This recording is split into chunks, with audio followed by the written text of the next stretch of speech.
Yeah, so as you may know, the Senate did pass the Electoral Act Amendment Bill 2026. But instead of clarity, it has reopened old anxieties about the integrity of Nigeria's elections. Key provisions around electronic transmission of results, voter safeguards, and timelines they've all triggered backlash, with civil society organizations warning of protests this morning, accusing lawmakers of weakening the hard-won reforms.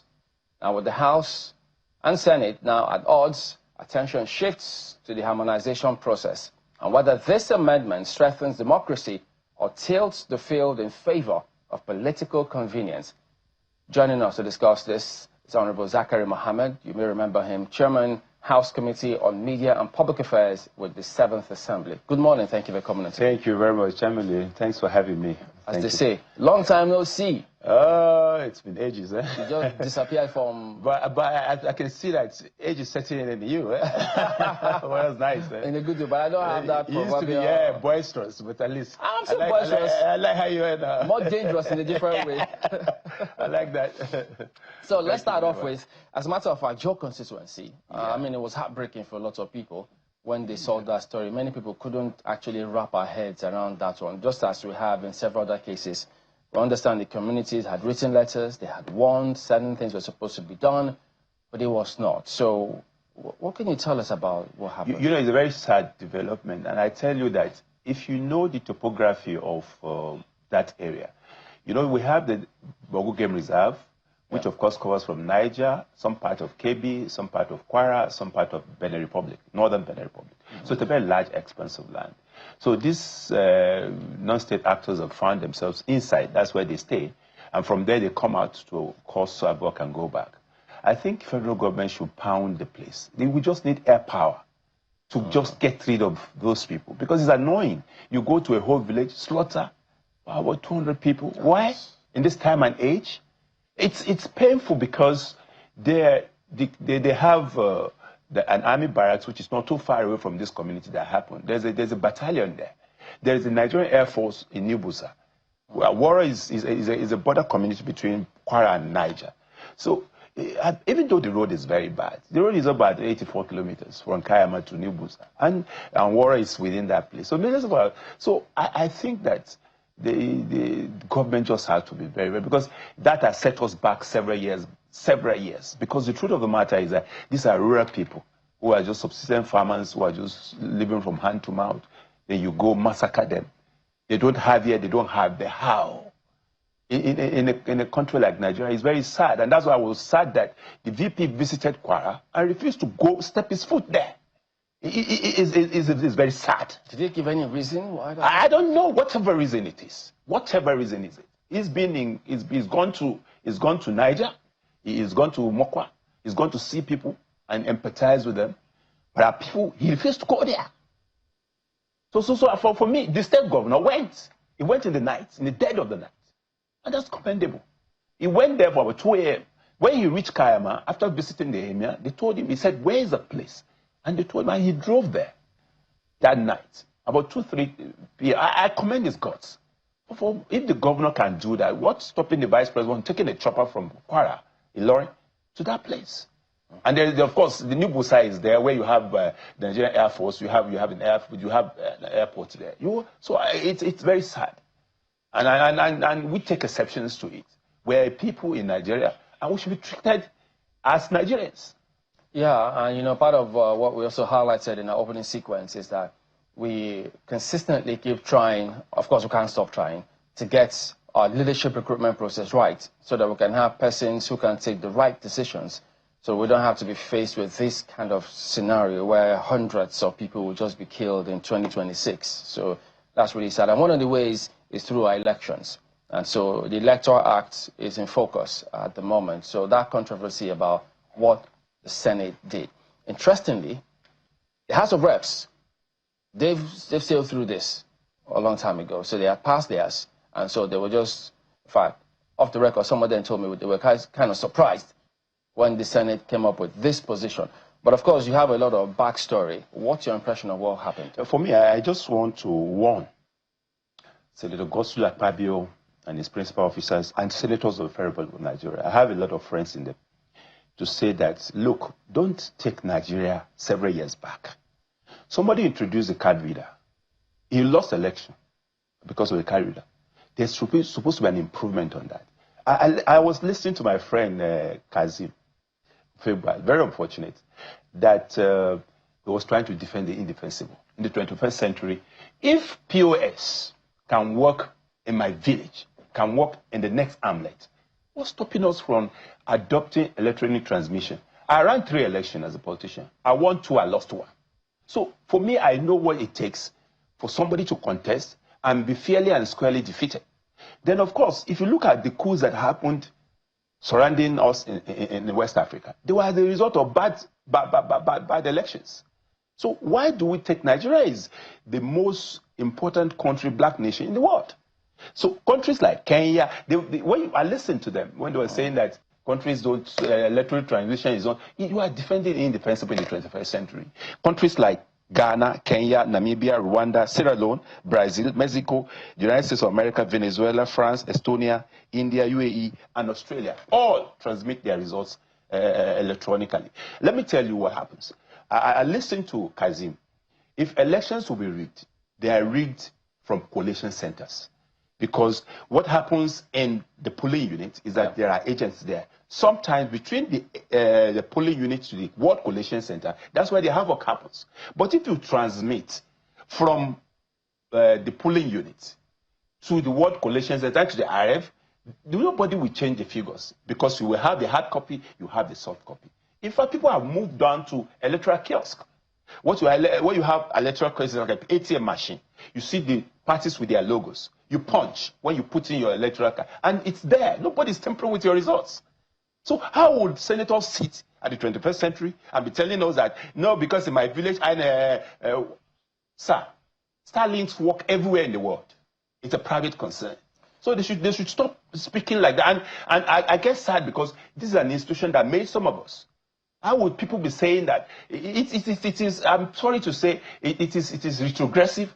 It is sad that men, but history will record them because they will have children. And we will put people's faces to say that these are the people that destroyed our electoral system. But you know, I mean, clearly... Because the current provision is saying it's putting the entire powers in the hands of INEC. In fact, let's go to that. And you know what INEC will do? That INEC should be at leverage to tell us which style they should. You know, let the law be cast in stone. Shall be mandatory. Transmission of it shall be mandatory. That's what we just need. So that there's no, everybody will have to work, all of us will have to work towards how the results will be transmitted. Look, if you lose an election fair and square, you go home and sleep. But if there are chances that you were being manipulated out, then you would go and resort to self-help. And that's been our problem. Yeah, so the section that they retained, which is now clear to everyone, because initially 65. It was confusing. Yeah, the presiding officer shall transfer, which is the operative word, the results, including total number of accredited voters and the results of the ballot in a manner as prescribed by the commission. That is a problem. So, and that is what we want to avoid. They should avoid it. So that no man sits in Abuja and begin to discuss or determine what happens to an election that is taking place in Aganebody. No. Let the results will come. Let it be mandatory so that we work towards improving ourselves.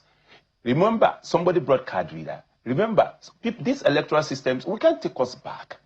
You can't take, no country does manual fixing of results. Yeah. No, I'm sorry to say, we're not, some of these are neighbors now. So there was an election that took place in a neighboring country for 2 weeks, the results did not come out. And you knew what the results were eventually. But don't take us back there. Haven't been a lawmaker yourself, because, I mean, some of his senator colleagues were also surprised at what happened, because they had agreed in their closed session that they were going to pass real-time electronic transfer of this result.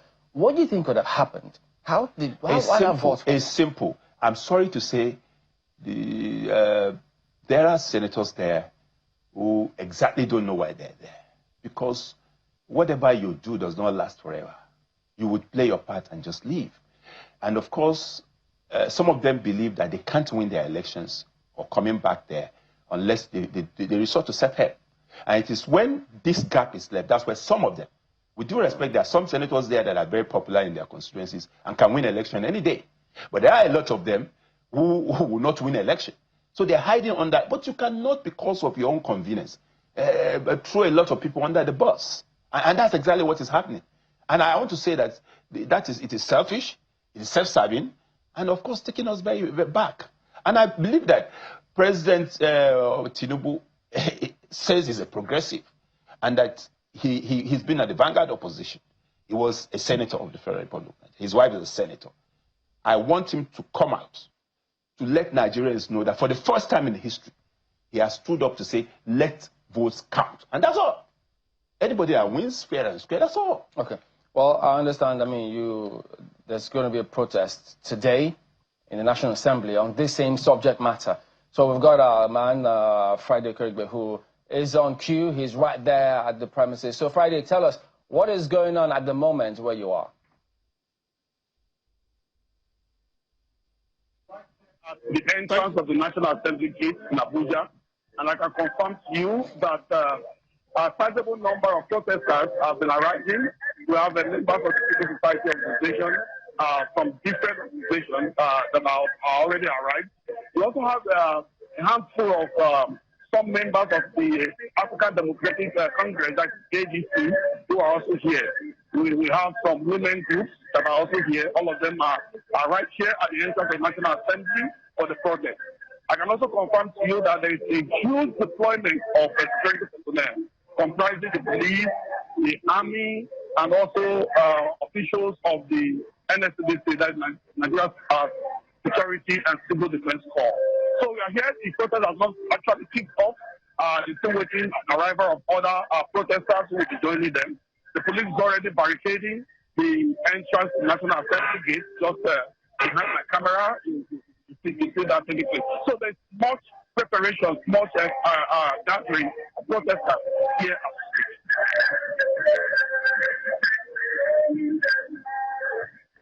There. Do we know if they are going to get in to the National Assembly? And because, I mean, yes, there will be a sitting tomorrow.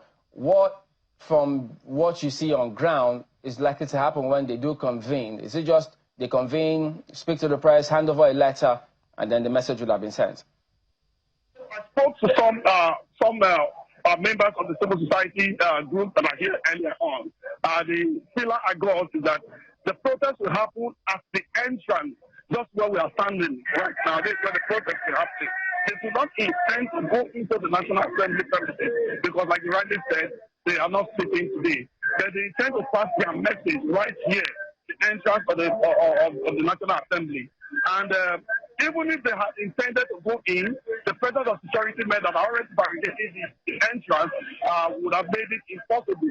But I also have a member of the civil society group who is joining the protest to see here. If you don't mind, I'd like to bring Austin Aigbe to the program. So I'll ask him, let's hear from him first hand, if they will proceeding, and maybe after protesting a while here, if they will be entering the premises of the National Assembly or not. Mr. Austin Aigbe, I saw you earlier on. You are one of those who are leading this protest, members of the civil society ally. What do you think to do? Do you intend to protest into the premises of the National Assembly? Like I said, we are quite aware that the Senate is not sitting today. We are aware of it, and we are very aware of what we are trying to do. The Senate will be meeting tomorrow. We are reconvening tomorrow, and we are aware of it. We want to send the message ahead. As they go ahead to confirm their vote of proceedings, they should react quickly and do the right thing that is actually on the vote of proceedings. What we know already is that the Senate truly voted for transmission of results in real time. But what the gap will be is different from what is in the vote of proceedings. They are asking simply ensure that you pass the vote of proceedings that has a real time process and a transmission of results. That is key too. Is the timeline. How can you move timeline when we have already passed the head of INEC within 180 days? We have passed that time for Christ's sake. We are now in 360 days. You can't be going back. It's extractive in nature. It's restrictive of democracy. It does not consolidate our democracy. We must enhance this process by making transition of results key to 100 days, 3 days from now, INEC will release its plan. Hey, why are you suffocating voters? Let the voters breathe. Why are you avoiding printouts, BBC printouts? We are PVC printout. We have many individuals whose PVC is missing, those who can't collect it. Can't they just print it online? The BVAS does not require the card, the permanent card, as it were. What it actually needs is a VIN number. With the printout, you can vote in an election. Why is the Senate undermining the voter turnout? We are already grappling with low voter turnout. This will enhance voter turnout, and the Senate has said no. Among other things, like I said, we are not going in. We are, once they come, even if they send someone to represent, we have a position. We are going to make that very clear. All right, so Chamberlain, you just heard him. It's one of the civil society leaders that are participating in this protest. So it's clear they do not intend to go into the National Assembly premises, but they will be here, and here is where they intend to pass their message. They are expecting that the member of the Senate will come and receive them, and that is where they will put forward their position on this whole matter. And like I said, in front of this whole issue is the issue about real-time transmission. We do know that the Senate has given series of explanations since last week that they didn't reject electronic transmission of votes. But the protesters are interested in that expression, real-time transmission, to be included in this piece of legislation. All right, thank you very much indeed, Friday. So we'll keep tabs and see how that protest progresses in time. Honorable, let me ask you. I mean, the fact that the Senate will be sitting tomorrow, do we take that as though that is them caving into pressure and that they will do the right things? It's very difficult to predict Akpabio's Senate. There were Senate presidents who have come and gone, but his case is a very classical case of, I'm sorry to say, that Senate. I tell my colleagues very openly when I see them, I said, you guys are going down history as a bunch of characters that Nigerians will begin to ask. If you say you're a senator, they will tell you which of the senates. So if you say you are for 3rd Senate, then of course they will have a place for you. If you are from the 9th Senate, 8th Senate, I'm sure they will find places for you. If you look at it, if an arm of government like the legislature is compromised and democracy is dead, I just want the senators to remember where they're coming from, to remember that they're representing a people and that they should make sure they put it right. Our colleagues in there, some of our colleagues in the House of Representatives, which used to be the radical arm of the NAS, but it has turned to even worse than the Senate under the leadership. It's very unfortunate. And that's what happens. When the executive gives you a leadership, that is what happens. It didn't happen in the 8th Senate or 8th NAS or 7th NAS or even 6th NAS. But from 9th NAS to 10th NAS, you're seeing a different National Assembly. And some of us are happy that, thank God, that we were there when at the golden era of the Assembly. Yeah, Ayo's got questions for you. Go ahead, Ayo. Well, thank you, Chamberlain. Well, Honorable, I recall a report, Christian, at least, ascribed to an ambassador designate now, Juma Ibrahim, saying that, look, as far as he is concerned, the perspective we should be looking at is the perspective of the Supreme Court. The Supreme Court had made certain declarations and that the National Assembly was only giving teeth to it. That's on the one hand. On the other hand, the part that Chamberlain read is saying that INEC should be the one to determine the mode of transmission.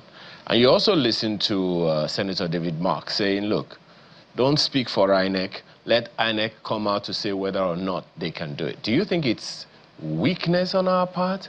Do you think it is because we can't trust INEC? Does everything have to be, you know, spelled out in black and white just before we can really obey it? Okay, Ayo, let me, I got one part of your question, but let me answer the one I've gotten. The first one I didn't get, bordering on Juma Ibrahim and, of course, the Supreme Court declaration. But the second one, I think I've heard it. You don't put the destinies of Nigerians in the hands of humans who you don't trust. The people who are in INEC are human beings. They are prone to everything that I and you are prone to. So let the laws be very, very clear that real-time electronic transmission will be done from the polling units to the World Collation Center straight to the IREF. Let it be very clear in black and white. Nigerians are very intelligent people. If you give them lacunas, they will operate on the lacunas to get away. So, and that is why laws like the electoral law, because if you want to practice democracy, the bastion of democracy, the foundation of democracy, the soul of democracy is the electoral law. If the election is free and fair, if you lose an election, you won't even go to tribunal. But that is exactly why I think David Mark's declaration is very, very valid, and I support it. Let INEC speak for itself. You cannot be doing INEC's job while in the hollow chambers as the senator. So I think I agree. But I want to listen to you to take your first leg of the question bordering on Senator Juma Ibrahim and the Supreme Court declaration. Speaking a little further to the issue that you have raised now, the question that I'm asking, essentially is, can we trust INEC, or you're saying we cannot trust INEC to do what is best for us? We used some electronic devices before, and I am sure you remember the fallout of it, what happened with IREF, what the issues we had with BVAS. That there are those who have also raised issues about internet penetration in Nigeria. If we are going to determine exactly, how we want to make progress about this, do you think, speaking as a Nigerian and as someone who has held decision-making platforms in the country before, do you think we are technologically and infrastructurally ready for what we are asking for? Ayo, you are from, I'm sure you are from a village somewhere in Nigeria. True? I'm listening, go ahead. You are from a village somewhere in Nigeria. There's no country, no part of this country where you don't have the POS, for instance.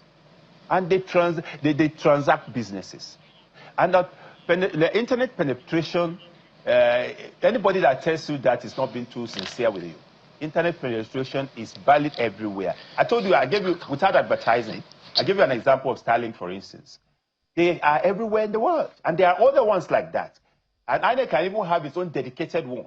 So for you to say that we won't have internet facility all over, I want to debunk that.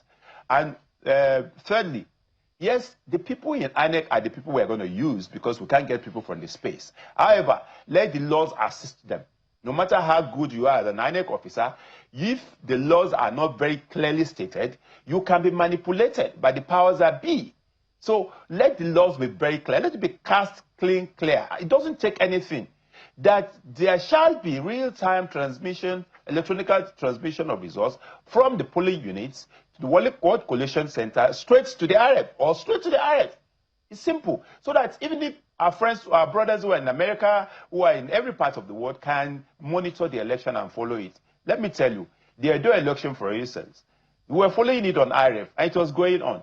Only for it suddenly to say it started developing glitches. In 2023 too, the results were coming in, but at some point, they said there were glitches. So in order to stop these glitches or no glitches, let the laws be very, very clear, so that we know that if results are not electronically transmitted, they are not valid results. So that let's have a baseline. Whatever we can do to make it valid or to make it work, we will do. Nigeria has the resources. We have the resources. And we have development partners who support us. Don't forget that they support us. Apart from the budget provisions we do to INEC, there are development partners from developed democracies that come to assist us. So these are the things we put forward to them. So it's doable, my brother. So clearly, what we want to see in this section 60, subsection 5, is that there shall be real-time electronic transfer of results, yeah, whether it's accredited voters or the ballot in from the polling units straight on to, okay, so that clause must be expressly, yeah, it should be expressed. When you say shall is mandatory in law, and shall means that you cannot do this. But if you put the language in such a way that it shall be in a manner prescribed by somebody, you have started. They can then manipulate it. Very well. So they should expunge That's part. That is it. In the manner that is the crux prescribed by of the the matter. commission. That is the crux of the matter. That is the crux of the matter. And that Nigerians are not asking for too much. And I believe that way, as a politician, I told you that I ran 3 elections. I won 2, I lost 1. I know exactly how it feels to be on the field, to be on the ballot. And if you lose elections and you believe that you lost it free and square, you go and prepare for another day.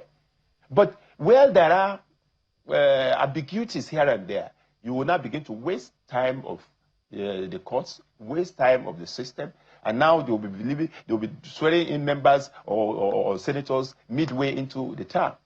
Then you can't get value for whatever you. Are you going to join that protest much later today?